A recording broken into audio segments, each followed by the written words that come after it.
নমস্কাৰ সকলোকে মোৰ অন্য এটি ভিডিঅ'লৈ মই নিকুমণিয়ে আপোনালোক সকলোকে স্বাগতম জনাইছোঁ। আজি দহি চিকেন বনাম। ভাবিলোঁ আপোনালোকক ভিডিঅ' এটা কৰি দেখাই দিওঁ। আপোনালোকেও যদি বনোৱা নাই বনাব পাৰিব, আৰু যদি বনাইছে তেতিয়াহ'লে মোৰ ৰেচিপিটো কেনেকুৱা হৈছে জনাব। এয়া তেলত লং, ইলাইচি, দালচেনি, তেজপাত এখিলা দি পিঁয়াজখিনি ভাজি ল'লোঁ। আৰু এয়া 1 কিলো মানে চিকেন লৈছোঁ মই বনাবৰ বাবে।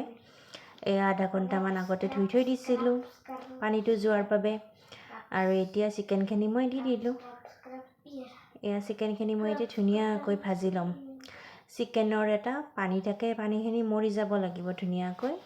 তেতিয়ালৈ মই ধুনীয়াকৈ ভাজি ল'ম। আপোনালোকে মোৰ ভিডিঅ' ক'ৰ পৰা চাই কমেণ্টত জনাবচোন।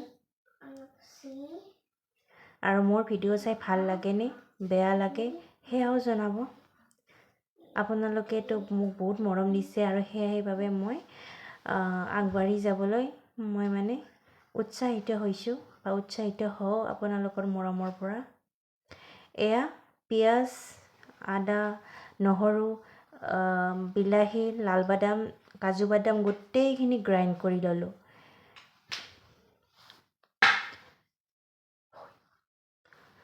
আৰু এয়া চিকেনখিনি দেখিছেনে ইমান ধুনীয়াকৈ ভজা হৈ গ'ল।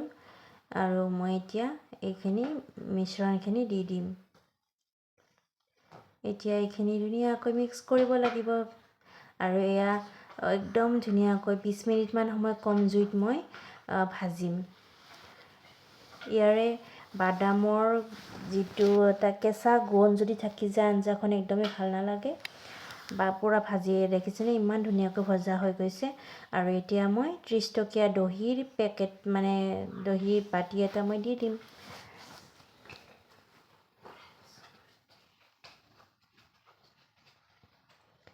এইখিনি ধুনীয়াকৈ ভাজিব লাগিব। এতিয়া দহিৰো আৰু গোটেইখিনি একদম ফ্ৰাই কৰিব, ড্ৰাই ফ্ৰাই কৰি দিম মই মানে দহিখিনি দিয়াৰ পিছত। এয়া কি ধুনীয়াকৈ তেলটো ওপৰত উঠি আহিছে, দহিখিনি ফ্ৰাই হৈ গৈছে, মাংসৰ ভিতৰত সোমাই গৈছে দহিখিনি ধুনীয়াকৈ।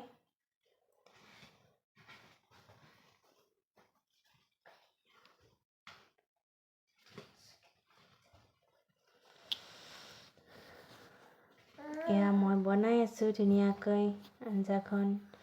আৰু দহিৰ বাতিটোত যিখিনি দহি কম পৰিমাণে কাষত লাগি আছিল সেইখিনিত মই পানী দি গোটেইখিনি আঞ্জাত দি দিলোঁ।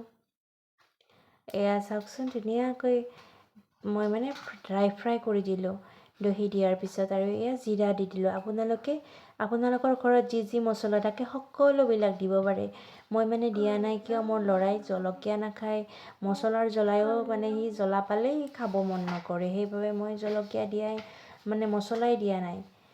আৰু এয়া পানী দি দিলোঁ। পানী এবাটিমানৰ জোখত দি দিম, বেছি পানী দিলে ভাল নালাগিব, গ্ৰেভি টাইপ কৰিমতো। এয়া আঞ্জাখন হৈয়ে গ'ল। মই এতিয়া ধনিয়া কেইপাতমান ছটিয়াই দিলোঁ। আজিলৈ